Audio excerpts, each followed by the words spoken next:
हाँ ये नाज़रीन, आज हम आपको कचौरियाँ बनाने की रेसिपी देते हैं। 2-4 दिन से हमें इल्म था कि अगले चंद रोज़ जो हैं वो बारिश के हैं, तो हमारा दिल चाहा कि हम इसमें कचौरियाँ बनाएं। और जब हमने बनाने की तैयारी शुरू की तो हींग घर पे मौजूद ना थी, और इस मौसम में हम हींग लेने के लिए गए और निकल कर अंदाज़ा हुआ कि ये एक बहुत बड़ी गलती थी। वापस खैर से घर तो पहुंच गए, लेकिन काफ़ी फ्लैश फ्लडिंग जो है वो हो चुकी थी। दाल हमने ली है कोई 3/4 कप, जिसको हमने भिगो लिया है। ये हमने पूरी नहीं यूज़ करनी, कोई 2 to 3 आवर्स हमने इसको वार्म वाटर में भिगोया है और फिर चॉपर में हमने मोटा मोटा पीस लेना है। मूंग की दाल है ये, बहुत से लोग इसको मुख्तलिफ दालों से तैयार करते हैं, तो रेसिपी आपको दिए देते हैं। आप जिस दाल से भी मुनासिब समझें या आपको पसंद हो बना सकते हैं। अब इसको हमने देखें कि कैसा मोटा मोटा पीस लिया है। इधर हमने सौंफ जो है 1 टीस्पून वो मोटी मोटी कूट कर रखी हुई है।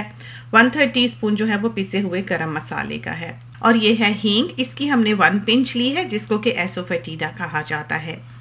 बहुत स्ट्रॉन्ग होती है तो बहुत थोड़ी सी डालें। अब ये हमने सौंठ ली हुई है। ड्राइड जिंजर पाउडर, इसका हमने 1/3 टीस्पून लिया है। अब हमने एक बॉटल में होल कोरिएंडर और क्यूमिन सीड्स जो है यानी कि जीरा और सूखा धनिया वो रोस्ट करके पीस कर रखा हुआ है, उसका हमने 3/4 टीस्पून जो है वो लिया होगा। अब हमारे हाथ में अनारदाना है यानी कि पोमीग्रेनेट सीड पाउडर, इसका हमने 1/2 टीस्पून लिया होगा। थोड़ा सा हमने कुकिंग ऑयल डाला है, अपने पैन में गहरा हो तो बेहतर है। उसमें हमने 1 टीस्पून जो है वो क्यूमिन सीड्स के डाल दिए हैं यानी कि सफ़ेद ज़ीरे के।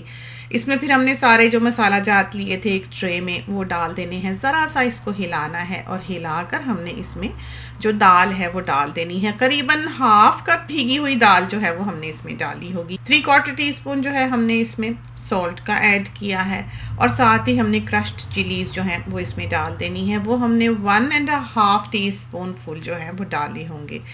अब हमने इसको भून लेना है। थोड़ा सा वक्त लगता है भूनने में, चूंकि ये लंपी सा होता है और हिलाना थोड़ा मुश्किल होता है, टूटता नहीं, लेकिन इसकी खुशबू आने लगेगी और ये बिखरा बिखरा सा दिखाई देने लगेगा।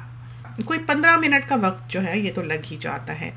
अब हमने 2 कप्स जो है वो प्लेन फ्लावर का लिया है यानी कि मैदे का। उसमें 1/2 टीस्पून जो है हमने सॉल्ट डाला है, और 1/3 कप जो है वो हमने उसमें ऑयल का डाला होगा। कुकिंग ऑयल कोई भी ले लें। इसको अब हमने हिला लेना है अच्छी तरह से। ऑयल और आटे को और नमक को मल लेना है। अब हमने इसको लूक वार्म वाटर जो है उससे गूंद लेना है।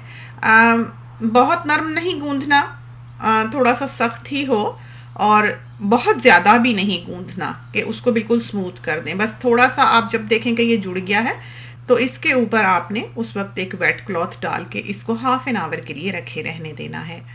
अब हमने वॉक में या कढ़ाई में खुला तेल लेना है इनको तलने के लिए।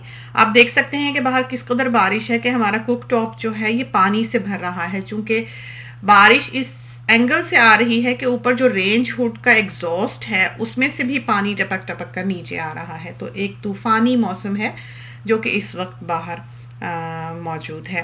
अब हमने ये जो डो तैयार किया था इसके बराबर के पेड़े कर लेने हैं। पेड़े जो हैं वो रोटी से छोटे हों। ऑयल तो इसमें है ही तो हाथों को नहीं लगेगा, और अगर चिपके भी तो थोड़ा सा और हाथ गीला कर लें। अब ये जो तेल गरम हुआ है इसमें हमने ये पेड़े की थोड़ी सी टिप जो है ये लगाई है, और इसके बाद हमने चाहें तो हाथों से ही फैला लें और चाहें तो आप बेलन यूज़ कर लें, रोलिंग पिन यूज़ कर लें।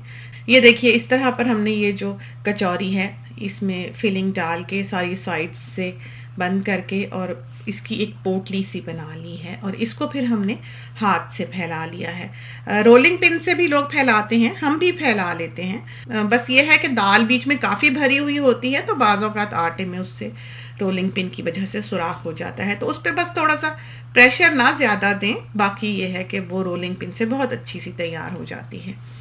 इसको अब आप गौर से देख लें कि मीडियम लो हीट पे हमने इसको रख छोड़ा है, यहाँ तक कि इसका रंग जो है ये बिल्कुल गोल्डन हो जाएगा, डार्क हो जाएगा।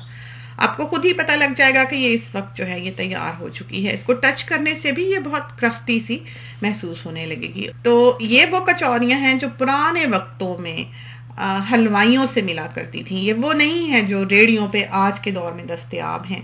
इसके साथ हमने आलू तैयार किए हैं। इसकी रेसिपी जो है ये हम आपको अलग से देते हैं। आप चाहें तो आप उसे भी हमारे चैनल पर देख सकते हैं। रेहड़ियों पर मिलने वाली कचौरियाँ जो हैं वो पूरियों और कचौरियों का मुरक्कब होती हैं।